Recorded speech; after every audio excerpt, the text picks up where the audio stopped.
నన్ను ఏమడుగుతారు, ఎవడన్నా ప్లాట్ ఎక్కడ కొనాలి సార్ అని అడుగుతాడు. నేను అర్ధగంట ఎక్కడ కొనాలని చెప్పా, హాఫ్ అన్ అవర్ ఓవరాల్ మాట్లాడిన తర్వాత ఏం డిసైడ్ అవుతారు తెలుసా?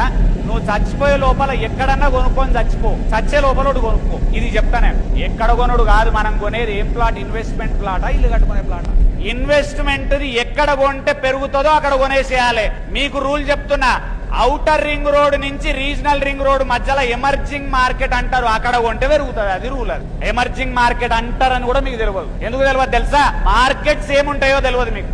Sellers market, buyer market, emerging market. ఈ టర్మినాలజీ తెలియని వాళ్ళు ఇక్కడ 70% కూర్చుంటారు ఈ హాల్లో. ఎందుకు తెలియదు? నేర్చుకోరు. ఎందుకు నేర్చుకోరు?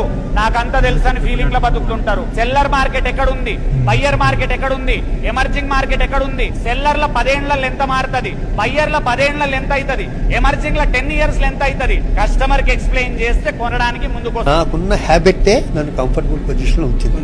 అది 2 ఎకరాలుగానే ఉండే 3 ఎకరాలు. నాకు వ్యవసాయం అంటే పిచ్చి. నేను మణికొండ సెంటర్ లో వరి పండించాను. శివాజీరాజు అపార్ట్మెంట్స్ అని ఉంటాయి, డెవలప్మెంట్ ఇస్తాను. మణికొండ ఇల్లు ఫస్ట్ ఉంటారు కదా, 10 మందిలో నేను కార్ల మీద కన్నా, సోకుల మీద కన్నా, వాటి మీద కన్నా భూమి మీద దూరంగా మీకున్న దాంట్లో